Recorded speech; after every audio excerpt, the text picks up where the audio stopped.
1980년대에 러시아 제국에 라스푸틴이라고 하는 수도사가 있었습니다. 당시 러시아 제국은 마지막 황제인 니콜라이 2세가 다스리고 있었는데 이때 이 라스푸틴이 정치, 외교 등 모든 분야에 걸쳐서 러시아 황제였던 니콜라이 2세를 배후조종하고 있었습니다. 라스푸틴의 본명은 노비흐라고 합니다.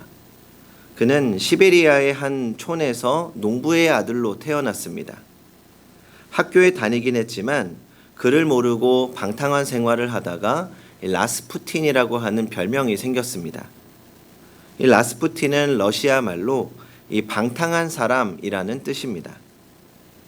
방탕한 삶을 살던 그는 18살에 하나님의 은혜를 경험하고 수도사가 되었습니다. 하지만 그는 한 곳에 머물지 못하고 그리스와 예루살렘 등 여러 곳을 떠돌아다니며 생활하게 됩니다. 라스푸틴은 가는 곳마다 병든 사람들을 고쳐주고 예언을 하면서 이 농민들로부터 성자, 영적 지도자라는 추앙을 받게 됩니다. 그러다가 러시아로 돌아와서 상트페테르부르크 궁정에 출입하다가 황제 니콜라이 2세의 아들 알렉세이의 혈루병을 기도로 고치게 됩니다. 이 일로 라스푸틴은 황제와 황후의 절대적인 신임을 얻게 되고 점차 정치에 발을 들여놓기 시작합니다. 정치의 달콤한 맛에 취한 라스푸틴은 정치적으로 자기의 세력을 확장해 나갑니다. 황제의 가족들 앞에서는 겸손하고 신성한 모습을 보이면서 왕궁 밖에 나가서는 예전에 방탕했던 삶을 살았습니다. 자신과 육체적으로 접촉하면 이 정화의 치료 효과를 볼 수 있다고 하면서 이 많은 여자들을 유혹하기도 합니다. 그러다가 황후화에 연문이 돌기도 했습니다. 주변에서 라스푸틴의 이런 비행에 관한 보고서가 올라왔지만 황제는 이것을 묵살하고 라스푸틴을 절제적으로 신임하게 됩니다. 특별히 제1차 세계대전이 발발하면서 황제 니콜라이 2세는 직접 군대를 이끌기 위해서 전방부대로 떠나게 됩니다. 그때 러시아의 모든 내정을 황후에게 맡기자 라스푸틴은 황후의 개인 고문 역을 맡으면서 실질적인 정치적 실세 역할을 하게 됩니다. 사람들은 그를 제거해야만 러시아의 재난을 막을 수 있다고 생각했습니다. 그래서 그를 죽이기 위해서 몇 차례 살해 시도를 하다가 마침내 1916년 12월에 죽임을 당하게 되죠. 라스푸틴의 죽음에 대한 이런 이야기가 전해 내려오고 있습니다. 황제의 사촌을 비롯한 그를 반대하던 무리가 그를 암살하려고 했습니다. 그래서 한 파티에서 그에게 독약이 든 포도주와 케이크를 먹게 합니다. 그런데 독이 든 포도주를 마셔도 죽지 않자 총을 쏘아 그를 죽이려고 했습니다. 그런데 죽지 않고 도망치자 그를 붙잡아서 밧줄로 묶어 네바 강의 얼음 구덩이에 빠뜨려 죽이고 맙니다. 그리고 라스푸틴이 살해된 후 불과 몇 달 뒤에 이 러시아에서는 혁명이 일어나게 되었고 라스푸틴의 농간에 놀아난 러시아 제국은 결국 망하고 말았습니다. 라스푸틴은 하나님께 큰 은혜를 받았던 사람이죠. 방탕한 삶을 살았지만 하나님이 그에게 은혜를 베푸셨고 하나님의 자녀로 삼아주셨습니다. 게다가 하나님은 그에게 예언의 능력과 병 고치는 능력까지 주셨습니다.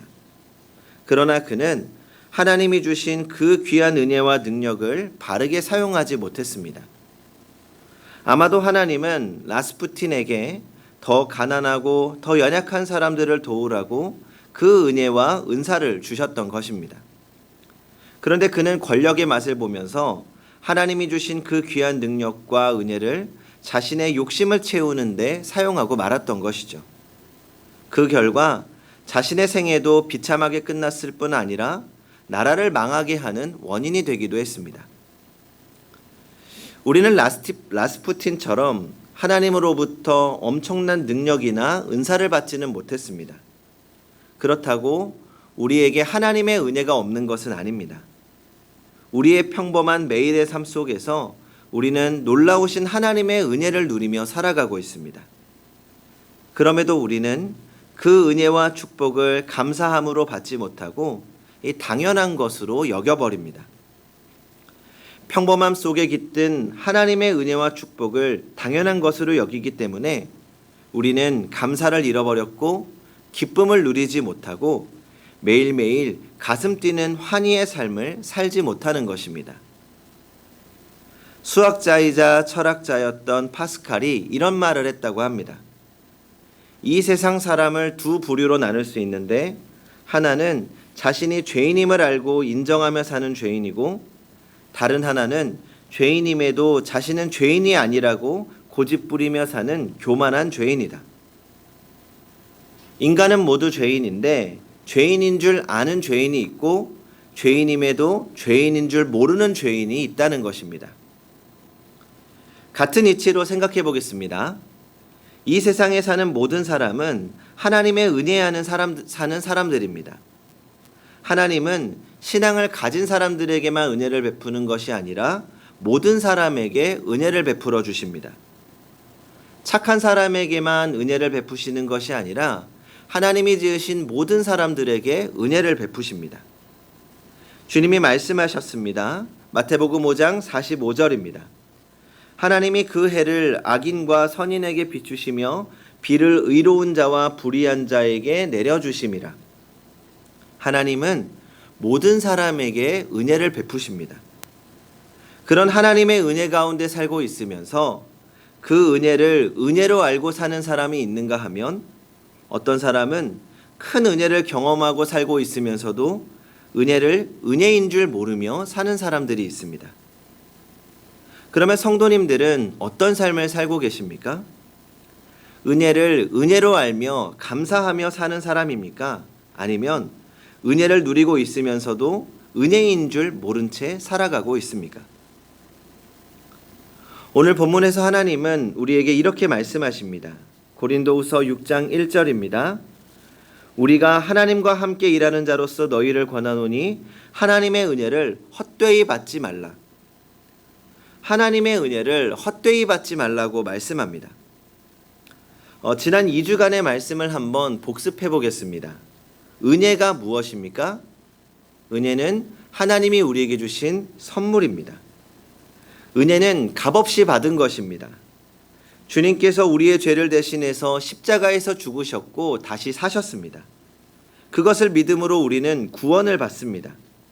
예수 그리스도를 나의 구주로 영접하면 주님께서 우리에게 영생을 선물로 주십니다. 다른 조건은 없습니다. 우리의 어떤 공로 없이 믿기만 하면 의롭다 하시고 하나님의 자녀 삼아 주십니다. 이것이 은혜입니다. 그런데 이 사실이 납득이 되십니까? 이 은혜가 이해가 되십니까?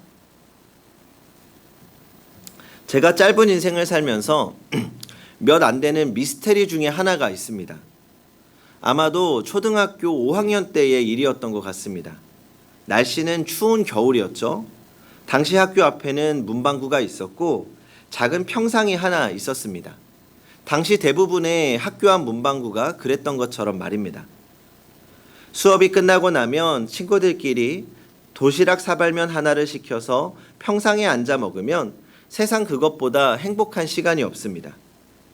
특히 추운 겨울에 사각형 도시락의 끝으로 따뜻한 국물을 마시면 온몸이 따뜻해집니다. 그때 당시에 이 사발면 컵라면 가격이 물가 포함해서 500원이었습니다. 그래서 친구들끼리 500원만이라는 말을 많이 했습니다. 라면 사 먹으려고요. 저도 500원만 하면서 라면을 얻어먹은 기억이 있습니다. 그런데 하루는 학교 수업이 끝나고 교문을 나오고 있는데 한 친구가 저를 부르는 겁니다. 야, 선우준. 제 기억에 별로 친하지 않은 친구였습니다. 그냥 오다 가다가 만난 게 몇 번이 다였습니다. 이름도 잘 기억이 나지 않았습니다. 그래서 무슨 일인가 했죠? 그러더니 저한테 물어보더라고요. 야, 너 돈 있냐? 그래서 순간 다음 대사를 예상했습니다. 제가 만약에 있어 라고 대답하면 그 녀석이 500원만 이라고 할 것 같았습니다. 그래서 제가 그랬죠. 아니, 나 돈 없는데. 그랬더니 그 친구의 행동은 제 예상과 달랐습니다. 갑자기 주머니를 뒤적뒤적 거리더니 자 하면서 뭔가 하나를 저에게 이렇게 튕겨서 주는 겁니다. 그게 뭐였을까요? 500원짜리 동전이었습니다. 그리고 너무 쿨하고 멋있게 뒤돌아서 가더라고요. 제가 500원짜리 동전을 손에 쥐고 잠시 그 자리에 멍청하게 서 있었습니다. 지금 이건 무슨 상황이지? 쟤는 별로 친하지도 않은 나한테 갑자기 왜 500원을 주는 거지? 이해가 안 되는 겁니다. 이해가 안 되는 것은 잠시뿐이었고 저는 이제 그 500원을 들고 문방구로 향했죠. 그리고 맛있게 도시락 라면을 사 먹었습니다. 그리고 나서 잊어버렸죠. 그런데 시간이 좀 더 지나서 그 이후로도 종종 그때 일이 생각이 납니다. 아직도 저에게는 풀리지 않는 의문입니다. 그때 왜 도대체 나에게 아무런 이유 없이 500원을 주었을까 하고 말입니다. 내가 너무 불쌍해 보였나? 그리고 굉장히 따뜻한 기억으로 남아 있습니다. 그냥 저 나름대로 추측하는 것은 나랑 좀 더 친해지고 싶어서 그랬나? 나를 좋아했나? 라는 생각뿐이죠. 생각해보면 아무런 이유 없이 동전 하나를 더 준 것도 이해가 되지 않습니다. 그런데 2000년 전 중동에 살았던 예수라는 사람이 하나님의 아들이라는 분이 아무런 상관이 없는 나를 위해서, 그것도 본인은 잘못이 하나도 없는데 나를 위해 죽으셨다? 그리고 그 사실이 나로 하여금 구원을 받았다? 이거 쉽게 납득할 수 있는 일이 아닙니다. 차라리 구원의 조건이 좀 어려우면 이해되기가 쉽습니다. 구원받기 위해서는 욕하지 말고 나쁜 말 쓰면 안 돼. 하루에 한 번씩 어려운 사람을 어떤 방법으로든 도와야 해. 마늘과 쑥만 100일 동안 먹어야 돼. 그러니까 뭔가 조건이 까다롭고 어려우면 차라리 납득이 됩니다. 영원한 생명, 천국, 하나님의 자녀, 그 좋은 것을 아무런 조건 없이 자기를 희생해서 준다는 것은 쉽게 받아들이기 어려운 일입니다. 당시 유대인들 가운데에서도 이런 마음을 가진 사람들이 있었습니다. 고린도후서 11장 14절에서 보면 그 상황을 이렇게 말씀합니다. 만일 누가 가서 우리가 전파하지 아니한 다른 예수를 전파하거나 혹은 너희가 받지 아니한 다른 영을 받게 하거나 혹은 너희가 받지 아니한 다른 복음을 받게 할 때에 너희가 잘 용납하는구나. 여기서 거짓 교사들은 유대주의자들입니다. 유대주의자들의 특징은 예수만 믿어서는 구원을 받지 못한다고 가르치는 겁니다. 복음이 이해가 안 되는 거죠. 예수도 믿어야 되지만 율법도 지켜야 구원을 받을 수 있다라고 가르쳤습니다. 그리고 많은 사람들이 이 거짓 교사들의 다른 복음에 속아 넘어간 거죠. 속아 넘어간 사람들의 마음도 충분히 이해됩니다. 왜냐하면 여전히 우리 가운데 속아 넘어가는 사람들이 많기 때문입니다. 복음은 이해하기 어렵습니다. 납득하기도 어렵습니다. 대체 왜? 어떻게? 그러나 분명한 것은 예수 그리스도께서 우리를 위하여 십자가에서 죽으시고 대속하심으로 우리를 구원하셨습니다.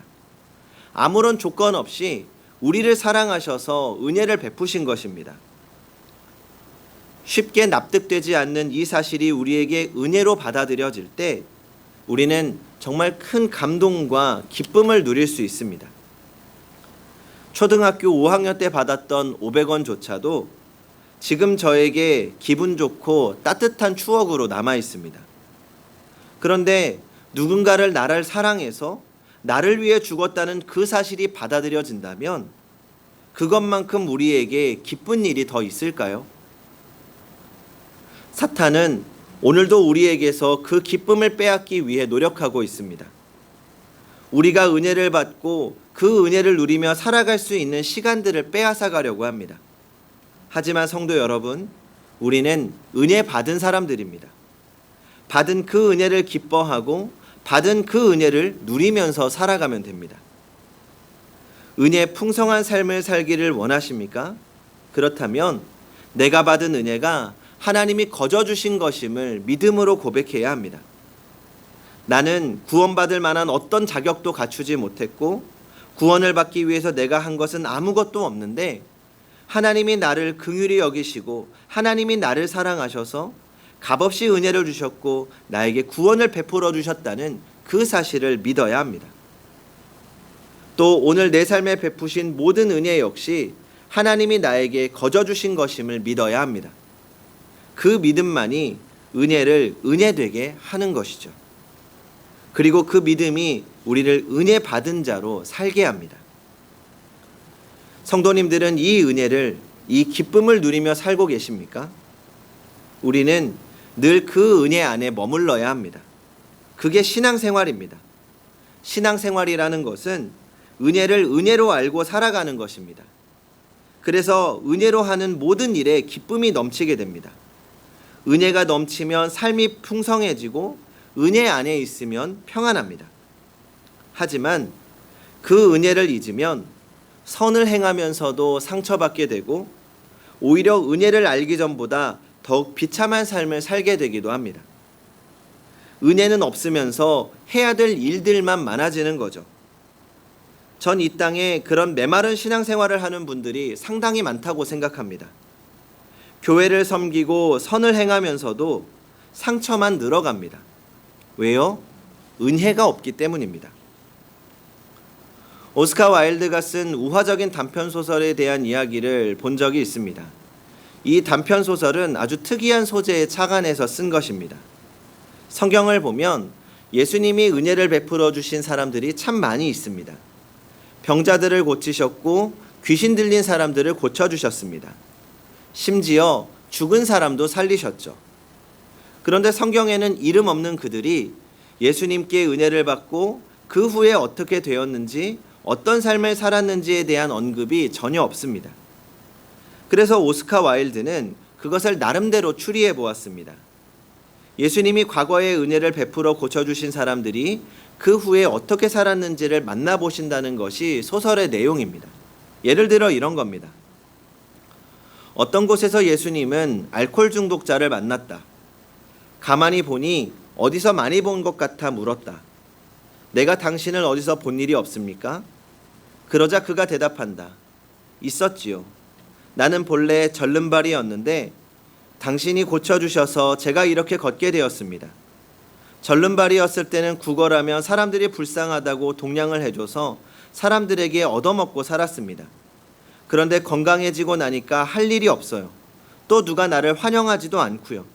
그래 이럭저럭 하다 보니 타락하고 타락해서 이렇게 알코올 중독자가 되었습니다. 또 예수님이 한 창녀를 만나서 물었다. 네가 창녀일 때 내가 너를 용서하고 구원했는데 아직도 창녀 노릇을 하고 있느냐? 예수님이 꾸중하듯이 묻자 그녀가 대답한다. 물론이지요. 제가 예수님으로부터 구원받고 새 사람이 되어서 하나님의 딸이 되고 감사해서 창녀 생활을 청산했었지요. 그런데 아무도 거들떠보는 사람이 없고 갈 데도 없고 할 일도 없고 그리고 무엇보다 외로워서 살 수가 없었습니다. 그래서 힘들지만 다시 옛날 직업으로 돌아와서 살고 있습니다. 또 한 곳에서는 싸움질을 하고 있는 조폭을 만났다. 가만히 보니 그도 옛날에 본 사람이었다. 당신은 어떻게 폭력배가 되었소? 그러자 그가 대답한다. 예수님, 죄송하지만 저는 원래 시각장애인이었는데 예수님이 저의 눈을 치료해 주셨습니다. 그래서 감격하고 감사했습니다만 눈을 감았을 때는 몰랐는데 눈 뜨고 보니 안 입고 온 사람들이 너무 많았습니다.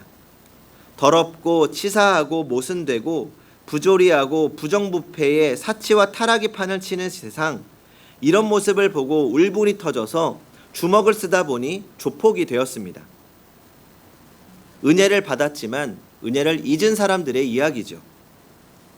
성도 여러분, 지금 은혜 안에 살고 계십니까? 받은 은혜를 잊고 사는 것은 아닙니까? 은혜 안에 살고 있다면 그 은혜를 지키기 위해 주님을 더욱 붙잡으시기 바랍니다. 내 안에 은혜가 부족하다면 그 은혜를 더욱 간절히 구하며 주님을 붙잡으시기 바랍니다. 그러면 우리에게 후히 주시고 넉넉하게 주시는 주님께서 은혜로 우리를 가득 채워주실 것입니다.